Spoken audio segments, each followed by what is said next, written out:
السلام علیکم فرینڈس، آج جان ناول کا پارٹ نمبر 15 سٹارٹ کرتے ہیں۔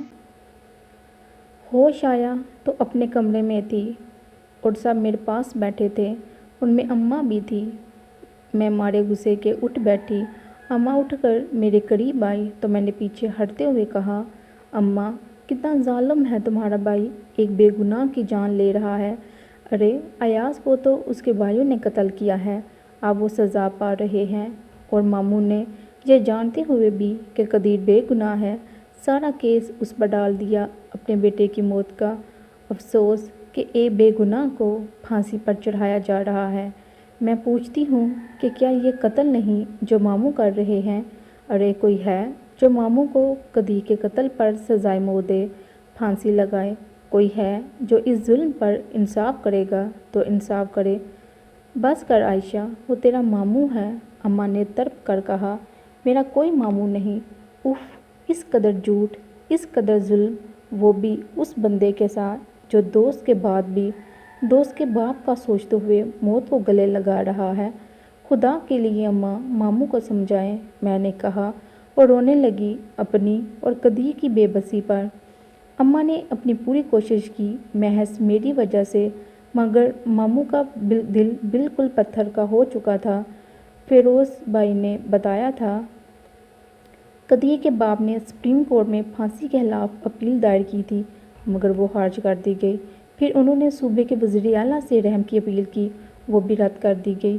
آخر میں انہوں نے صدر سے رحم کی اپیل کی تھی، مگر وہ بھی مسترد ہو گئی۔ دین محمد نے پانی کی طرح پیسہ بہایا تھا، مگر افسوس کچھ نہ بن سکا کہ اس کے پاس صرف روپیہ تھا، جبکہ ایاز کے باپ کے پاس روپے کے ساتھ سفارش بھی تھی۔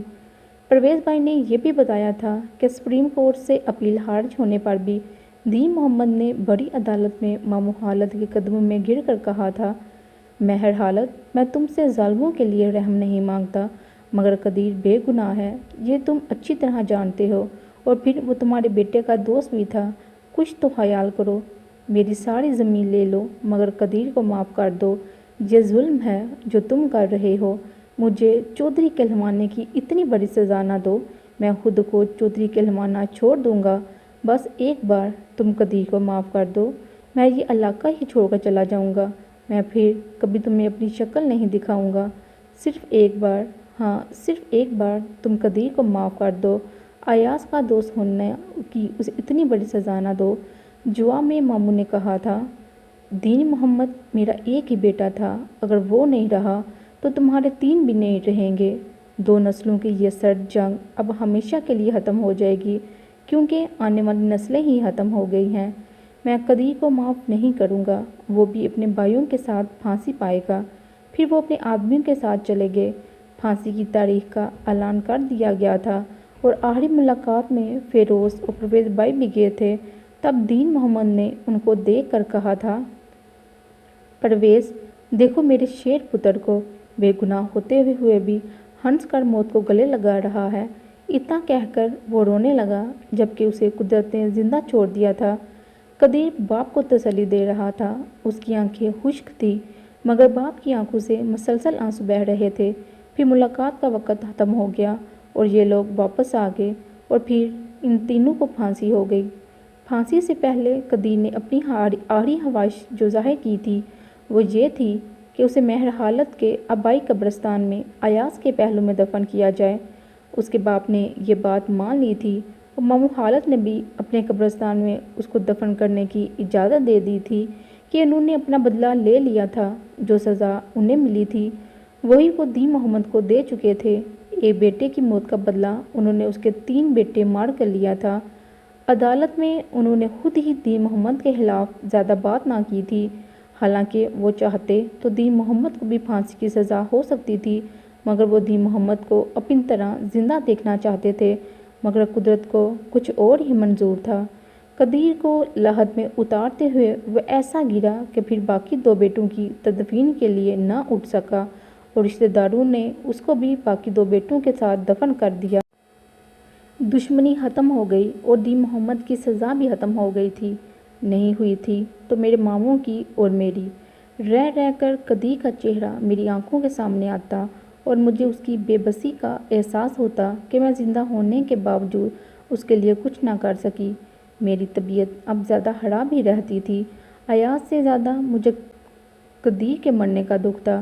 ایاز تو قدیر کے بیوقوف اور ناسمجھ نوجوان بھائیوں نے مارا تھا، مگر خود قدیر کو تو میرے پڑھے لکھے، عقل مند اور آدھی سے زیادہ عمر بسر کرنے والے میرے ماموں نے قتل کیا تھا۔ وہ بے شک پھانسی لگا تھا، مگر میرے نزدیک یہ قتل ہی تھا، اور مجھے اپنے تمام ماموں سے نفرت ہو گئی تھی۔ وہ اگر چاہتے تو حالت ماموں کو سمجھا سکتے تھے، انہوں نے ایک بے گناہ کو پھانسی لگوا دیا تھا۔ ایاز کی پہلی برسی کب کی ہو چکی تھی، مگر میں اس میں بھی شامل نہ ہوئی تھی۔ البتہ اماں، ابا اور باقی سب گھر والے اس میں شامل ہوئے تھے۔ یہ ایاز کی برسی سے 2 ماہ بعد کی بات تھی۔ میں اپنے کمرے میں لیٹی تھی کہ اب اس کے سوا مجھے کوئی کام ہی نہ رہ گیا تھا۔ نہ ٹھیک سے نیند آتی تھی اور نہ ہی اب میں اسکول جاتی تھی۔ اسکول تو پرویز بھائی کی شادی پر ایسا چھوٹا تھا کہ پھر اس کی شکل دیکھنا بھی نصیب نہ ہوئی، اور کھانے کا شوق اپنی موت آپ مر گیا تھا۔ جب کھانے کا شوق ہی نہ رہا تو پھر وزن کیوں وہی رہتا۔ ہر وقت کی بیماری نے مجھے بے حد کمزور کر ڈالا، بلکہ بے وزن کر دیا تھا۔ اب تو میرا وزن پتہ نہیں کتنا ہوگا کہ ایاز کے مرنے کے بعد میں نے کبھی وزن کیا ہی نہ تھا، اور پھر میرے جسم پر وزن کم کرنے کے لیے کچھ بچا ہی نہ تھا، ہڈیاں ہی ہڈیاں رہ گئی تھی۔ میرا یہ حال دیکھتے ہوئے اماں کھلانے پلانے کی بہت کوشش کرتی، مگر دل ہی نہیں چاہتا تھا۔ اور تو اور کسور کے کباب اور مچھلی جو مجھے بہت زیادہ پسند تھے، فیروز اور پرویز بلکہ جب بھی کوئی شہر جاتا میرے لیے لے کر آتا، مگر میں نہ کھاتی۔ وہ جس کے لیے کبھی زندگی کا مفہوم ہی کھانا پینا تھا، اب صرف زندہ رہنے کے لیے کھاتی تھی، اور وہ بھی محض اماں ابا کی وجہ سے، جو میرے لیے پہلے ہی بہت پریشان تھے، ورنہ پہلے تو میں صرف کھانے کے لیے زندہ تھی۔ اس دن بھی میں یوں ہی لیٹی چھت کو گھور رہی تھی جب اماں، چچی، چچا، عذرا اور پرویز بھائی سب میرے کمرے میں چلے آئے۔ یوں تو چچا چچی ہر دوسرے دن مجھے دیکھنے آتے تھے، مگر مجھے لگا جیسے آج کوئی خاص بات ہو۔ ان سب نے باری باری مجھے پیار کیا اور چلے گئے۔ اماں کی آنکھوں میں آنسو تھے، اور باہر نکل کر چچی نے کہا، اس خوشی کے موقع پر اب رونا اچھی بات نہیں مجیدہ۔ میں حیرت سے سوچنے لگی، خوشی؟ بھلا خوشی کا ہمارے یہاں کیا کام؟ مگر رات کو عذرا میرے کمرے میں آئی تو مجھے پیار کرتے ہوئے بولی، اب میری پیاری سی سہیلی، تیری زندگی کے سارے دکھ ختم ہو جائیں گے۔ دکھ اور ختم ہو جائیں گے؟ میں نے دل میں سوچا، پھر کہا، یہ سب آج پھر ایک ساتھ کیوں نظر آ رہے ہیں؟ خیر تو ہے تمہاری خوشیوں کا سوچ کر۔ عذرا نے مسکرا کر کہا، میری خوشیاں تو تباہ ہو گئی ایاز اور قدیر کے ساتھ، وہ بھی وہاں کسی قبرستان میں دفن ہوں گی۔ میں نے ڈرائی ہوئی آواز میں کہا، خدا نہ کرے، بھلا مرنے والوں کے ساتھ کوئی مر تھوڑی جاتا ہے، اگر ایسا ہوتا۔ خیر دفع کرو ان باتوں کو، اب تو تم میری پیاری سی بھابھی بن رہی ہو۔ عذرا، میں نے اس کی بات کاٹ کر چیخ پڑی، مت کرو میرے ساتھ ایسی باتیں، مجھے نہیں کرنا اب کسی سے شادی۔ کیوں نہیں کرنی؟ تایا ابا اور تائی اماں نے آج میرے اماں ابا کو ہاں کر دی ہے، وہ فیروز بھائی کے لیے تجھے مانگنے آئے تھے، اور تایا ابا نے ہاں کر دی، بلکہ دن بھی رکھ دیے ہیں۔ ٹھیک 1 ماہ بعد تو دلہن نہیں بننا، مجھے دلہن، اماں کو منع کر دینا۔ میں نے غصے سے اس کو گھورتے ہوئے کہا، مگر میری کسی نے ایک نہ سنی اور یہ شادی ہو گئی، بالکل اسی دھوم دھام سے جیسے ایاز کے ساتھ ہونی تھی۔ گو کہ اماں کا دل اندر سے دکھی تھا، مگر میں تو بہرحال ان کی ایک ہی بیٹی تھی۔ انہوں نے شادی کی ایک ایک رسم پوری کی تھی کہ اب بدشگنی نہ ہو جائے، یہاں تک کہ ڈھولک بھی خوب بجی تھی۔ ماموں لوگ بھی دکھی دل کے ساتھ اماں کی خوشی میں شامل ہونے چلے آئے۔ اس موقع پر کسی نے بھی ایاز کا ذکر نہیں کیا تھا، اور ایاز کی یاد میں رونے کے باوجود فیروز کی بن کر چچا کے گھر چلی گئی۔ تمام رسموں کی ادائیگی کے بعد فیروز کی بھابھیاں مجھے فیروز کے کمرے میں چھوڑ گئی تھی، اور فیروز کے پلنگ پر بیٹھتے ہی مجھے ایاز یاد آنے لگا۔ اس رات کے سپنے دیکھتے ہوئے میں نے سوچا تھا، جب وہ میرا گھونگھٹ اٹھائے گا تو میں بجائے شرمانے کے فوراً اس کو کہوں گی، ایاز تم نے جو بات پہلی بار مذاق میں کہی تھی وہ حقیقت بن چکی ہے۔ میرا وزن اب سچ مچ 80 کلو ہو چکا ہے۔ میری بات سنتے ہی وہ اف خدایا کہتے ہوئے یقیناً بستر پر گر جائے گا، کیونکہ باری عروسی جوڑے میں اس کو میرے وزن کا اندازہ ہی نہ ہو سکے گا، اور اس کے گرتے ہی میں ہنس کر کہوں گی، جناب اب مجھے کتاب دیجیے اور خود باہر نکل جائیں کہ ٹھیک 1.5 ماہ بعد میرے امتحان ہے۔ تب وہ کیا کہتا مجھے معلوم تھا۔ وہ میرے ہاتھ سے کتاب پکڑ کر کہتا، ارے چھوڑو ان کتابوں کو، بھلا یہ رات بھی زندگی میں روز روز آتی ہے، اور آج جب یہ رات میری زندگی میں آئی تھی تو کردار بدل چکا تھا۔ میری آنکھوں میں نمی اترنے لگی۔ تب ہی فیروز نے جو نہ جانے کمرے میں کب آئے تھے میرے پاس بیٹھتے ہوئے میرا گھونگھٹ الٹ دیا اور محبوبیت سے مجھے دیکھنے لگے۔ میں نے ضبط کی بہت کوشش کی مگر آنسو بہہ نکلے۔ فیروز نے اپنے ہاتھوں میں میرا چہرہ تھام لیا اور آہستہ سے کہا، کیا بات ہے عائشہ؟ میں نے کوئی جواب نہ دیا تو انہوں نے پھر پوچھا، کیا ایاز یاد آ رہا ہے عائشہ؟ اور بے ساہتہ اور اسبات میں سر ہلاتے ہوئے میں باقاعدہ ہچکیاں لے کر رونے لگی۔ فیروز نے مجھے اپنے ساتھ پیار سے لگا لیا اور میں روئے گئی۔ اس نے مجھے چپ کروانے کی ضرورت ہی نہیں سمجھی تھی۔ جب میں خوب جی بھر کر رو چکی تو فیروز نے مجھے دیکھتے ہوئے کہا، بہت محبت تھی تمہیں ایاز سے؟ اور میں نے روتے ہوئے ایک بار پھر سر ہلا دیا۔ بہت خوش قسمت تھا ایاز جس کو تمہاری محبت ملی، وہ بولا۔ کچھ توقف کیا پھر کہا، وہ خود بھی تم سے بہت محبت کرتا تھا۔ میں چپ رہی تو فیروز نے پھر کہا، مگر ایک چیز قسمت بھی ہوتی ہے جس کی اپنی مرضی ہوتی ہے، پھر مرنے والوں کے ساتھ مرا تو نہیں جاتا۔ میں تمہیں ایاز کو بھولنے کا نہیں کہہ رہا اور نہ ہی کہوں گا کہ یہ فضول بات ہے، لیکن خوش رہنے کی کوشش کرنا۔ میں تمہیں ہر ممکن طریقے سے خوش رکھنے کی کوشش کروں گا۔ وہ چپ ہوا، مجھے لٹاتے ہوئے لحاف کھول کر مجھ پر ڈال دیا اور کہا، اب تم سو جاؤ، رات بہت ہو چکی ہے۔ اور میں نے آنکھیں بند کر لی۔ آنکھوں میں ایاز تھا اور اس کو دیکھتے ہوئے میں سو گئی، یہ بھول کر کے یہ میری سہاگ رات تھی اور فیروز میرے رویے سے کیا سوچیں گے۔ میں سب کچھ بھول گئی، یاد رہا تو صرف ایاز۔ صبح میری آنکھ کھلی تو میں کمرے میں اکیلی تھی۔ کچھ دیر سوچتی رہی، اپنی شادی کا خیال آتے ہی اٹھ بیٹھی اور حیرت سے سوچا، اور پھر رات کی ایک ایک بات مجھے یاد آنے لگی۔ فیروز، ارے اب تو وہ میرے شوہر ہیں۔ انہوں نے گھونگھٹ اٹھایا تو مجھے ایاز شدت سے یاد آیا تھا اور میں ضبط نہ کر سکی تھی اور پھوٹ پھوٹ کر رونے لگی تھی۔ تب انہوں نے ایاز سے محبت کا پوچھا تھا اور میں نے کتنی سادگی سے سر ہلا دیا تھا۔ وہ کیا سوچتے ہوں گے؟ اب جو بھی سوچیں، اچھی طرح تو جانتے تھے کہ میں ایاز سے محبت کرتی ہوں۔ اب اگر ان کو برا لگتا ہے تو لگے، آخر سب سمجھ کر ہی مجھ سے شادی کی ہوگی، میں نے منہ بناتے ہوئے سوچا۔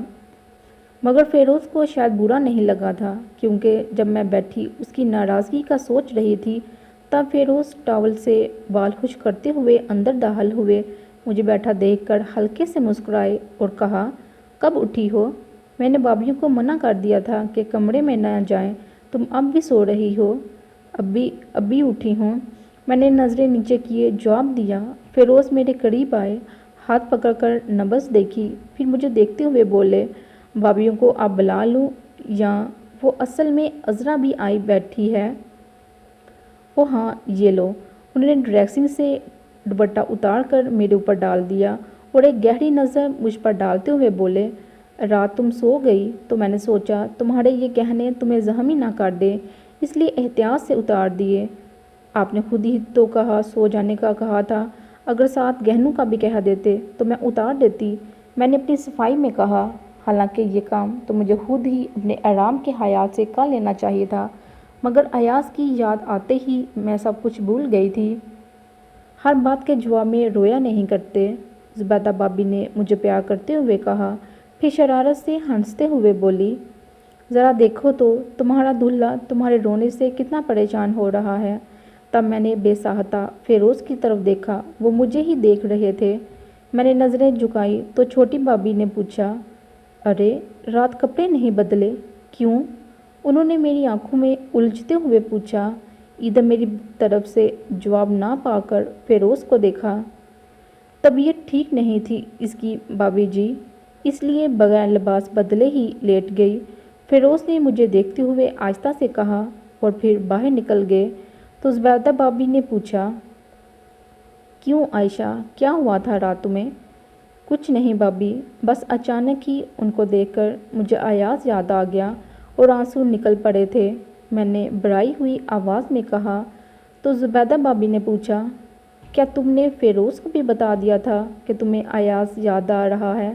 انہوں نے تو خود پوچھا تھا کہ کیا ایاز یاد آ رہا ہے، اور میں نے بتا دیا۔ یہ تم نے کیا کیا عائشہ؟ تم ایک شادی شدہ لڑکی ہو، اب تمہیں ایسا نہیں کرنا چاہیے تھا۔ کیوں بھابھی؟ وہ پہلے ہی سے تو جانتے ہیں کہ ایاز میرا منگیتر تھا۔ چپ ہو جا عائشہ، جو چیز قسمت چھین لے اس کا ذکر نہیں کرتے۔ اب تمہاری شادی ہو گئی ہے، اب تم ایاز کو بالکل بھول جاؤ۔ شادی کے بعد کوئی مرد اس بات کو پسند نہیں کرتا کہ اس کی بیوی اس کی بجائے کسی دوسرے شخص کو یاد کرے، خواہ وہ محبوب ہو، منگیتر ہو یا سب کا شوہر۔ مگر وہ ناراض تو نہیں ہوئے تھے بھابھی، انہوں نے تو خود کہا تھا کہ ایاز بھی تم سے بہت محبت کرتا ہے۔ یہ بات اس نے آج کہی ہے، کل جب تم صرف بیوی بن جاؤ گی تو وہ صرف شوہر بن کر نہ صرف تم پر حکم چلائے گا بلکہ اسے گزرے وقت کے طعنے بھی دے گا۔ تم نادان ہو عائشہ، سارے مرد ایک جیسے ہوتے ہیں، اپنی بیوی کے منہ سے صرف اپنا نام سننا چاہتے ہیں اور اس کے دل میں صرف اپنی محبت دیکھنا چاہتے ہیں۔ جب تقدیر نے ایاز کا ساتھ نہیں دیا تو اب تم بھی اس کو بھول کر اپنی شادی شدہ زندگی پر توجہ دو، ورنہ بعد میں پچھتاؤ گی۔ اب کبھی فیروز کے سامنے ایاز کو مت یاد کرنا اور فیروز کی ہر بات کا جواب محبت سے دینا، سمجھ رہی ہو نا میری ساری بات؟ جی بھابھی، اب میں ان کے سامنے کبھی ایاز کا ذکر۔ بات ادھوری چھوڑ کر رو دی۔ چل پھر اٹھ جلدی سے، منہ ہاتھ دھو لو تاکہ تمہیں پھر سے تیار کیا جا سکے۔ اور میں اٹھ گئی۔ ناول ابھی جاری ہے۔